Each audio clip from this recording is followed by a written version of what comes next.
I know people came from all over the Bay Area, all over California, the country as well. I think I heard there's people from Alaska, Michigan, yeah. All right. Massachusetts. Thank you for being here.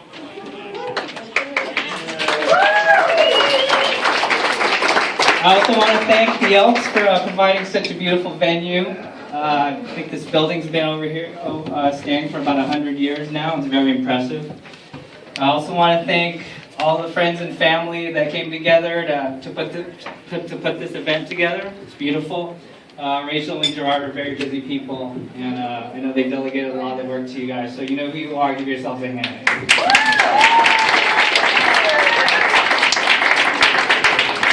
And to Ruth and Ernie, thanks for the mother and father of Rachel. I want to thank you for hosting the event and raising such a beautiful, charming, and intelligent young lady. Also want to thank my mom and dad for raising 3 beautiful children. Unfortunately, my dad can't be here today, but I'm sure he's up there smiling down on us and giving us his blessing, and Rachel and Gerard as well.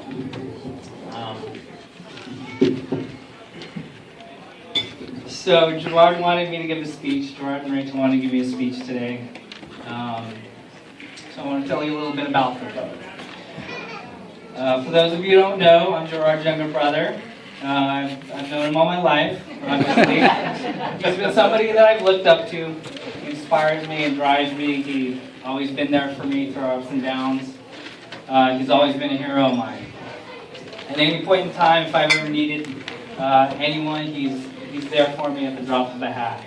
Everybody in here knows that he's willing to drop anything in anybody's time of need, whether you're a family member, a friend, or even a perfect stranger. I'll give you an example. As most of us have already heard, one day Gerard was driving to work and he noticed smoke billowing out of an apartment building. He got closer and it was obvious that the place was on fire. Armed with his knowledge and experience as a firefighter, he fought his way into the building through the flames and the smoke and carried an elderly man that was bound to a wheelchair out of the burning building before it erupted into flames.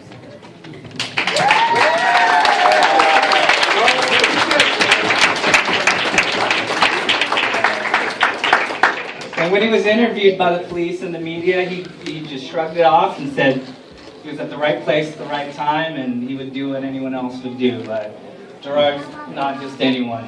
He's a hero of me, our friends, families, and everybody close to Rachel can sleep better at night knowing that, you know, he'll be by our side in any time of need. So that's basically my brother Gerard. Here.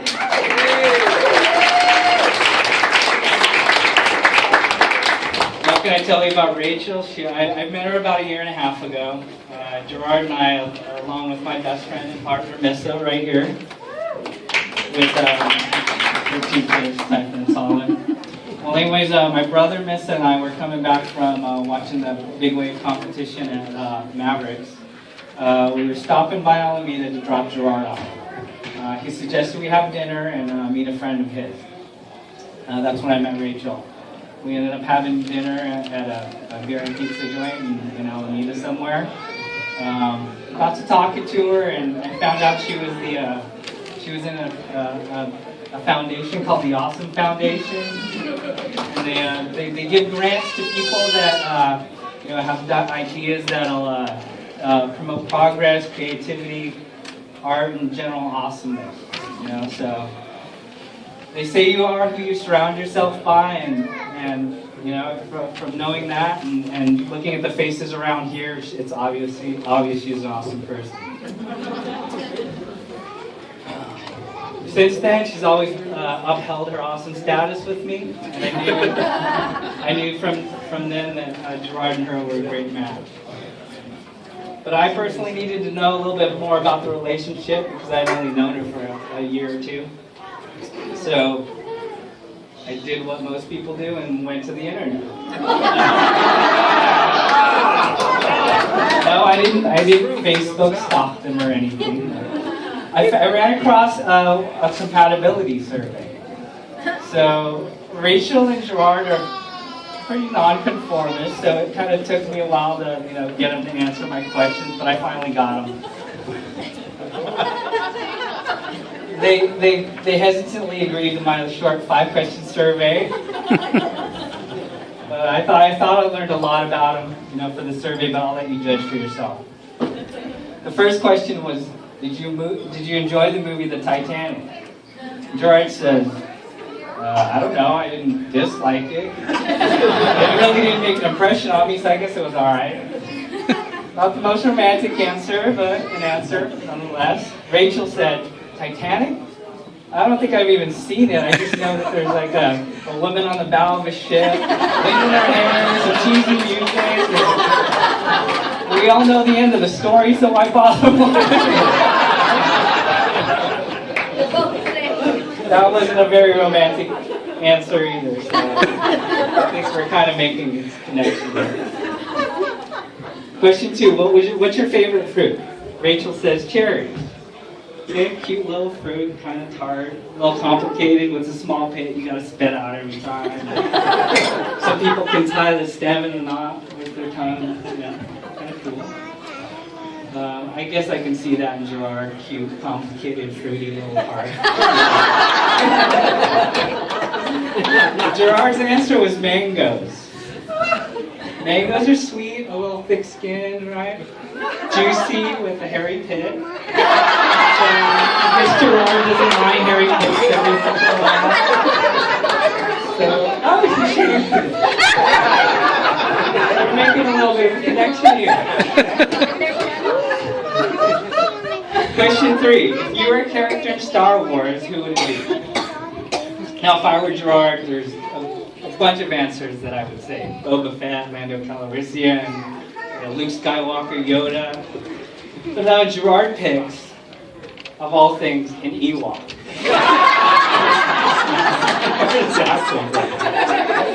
I guess that works, right? Cute, complicated little thing. Kind of hairy, beady little eyes. Now Rachel, without any hesitation whatsoever, she says, Han Solo! Okay, I get it. He's kind of thick-skinned, hairy sidekick with beady eyes. Well, I bet he's probably got hairy pits. I don't know how you guys are scoring if I think that compatibility study is 3 for 3. So, 4th question. Who's your celebrity doppelganger? Gerard? Anybody? No? He actually said it was a cross between Christopher Walken and Steve Buscemi. Yeah, you guys think so? Yeah. Steve Buscemi, small and complicated, beady little eyes. Christopher Walken's cool, calculated, kind of suave, just like Gerard. Rachel's doppelganger, Molly Ringwald. Ready to see the movie Pretty in Pink? Yeah. She's got a quirky best friend called Ducky, I think his name is, kind of beady eyes too. She also, at the end of the movie, makes her own dress by putting together 3 different dresses for the prom. And as a matter of fact, tonight, for today's ceremony, Rachel fashioned her own dress by putting together 5 different dresses. I think she nailed it, right? Beautiful.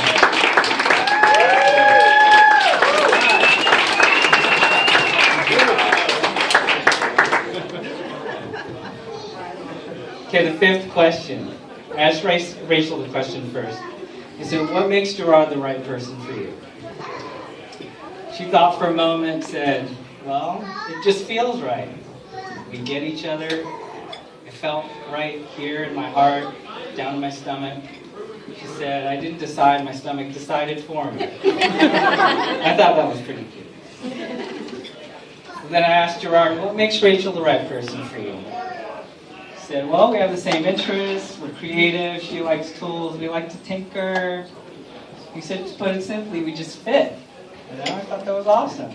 And he said, I also knew she was the person for me since our first date. Before I tell you about their first date, I kind of want to tell you about how they met. Gerard told me that they met at a clown burlesque party. So, apparently neither of them wanted to go, but they were both dragged out to the event by friends.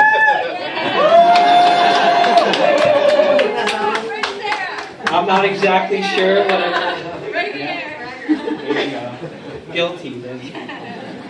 I don't know what a clown burlesque party is, but I assume it's a party where people swap makeup, paint each other's faces, have a good time.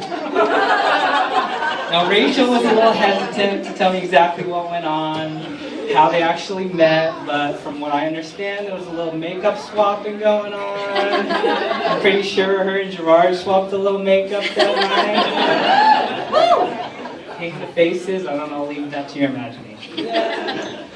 So not long after that, they went on their first date, which was a tandem bike ride through the streets of Alameda. Isn't that adorable? I can just see the two of them blissfully riding around, their skinny jeans, beanies, to coffee shops and bookstores, to the waterfront, Gerard taking his hands off the handlebars, arms spread in the air, wind in his hair, saying, "I'm the king of the world!" Kind of like a cute Bay Area hipster version of the Titanic. Complete with a tragedy. Yeah, there was a tragedy involved. In the middle of the ride, the bicycle breaks down. So Gerard climbs off, assesses the situation, and then says in his most romantic Leo DiCaprio voice, "Hey Rachel, you're manly. I bet you have a pocket knife." Rachel says, "As a matter of fact, I do."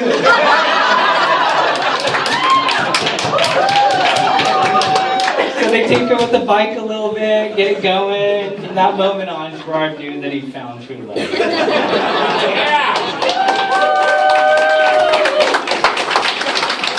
So I've been dying to ask who steers the bike. Han Solo or the Ewok?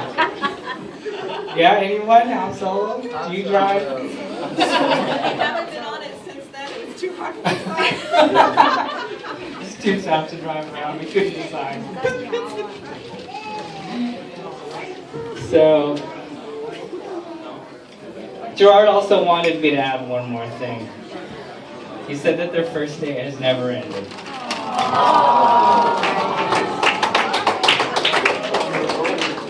Compatibility survey? How'd you guys do? 5 for 5?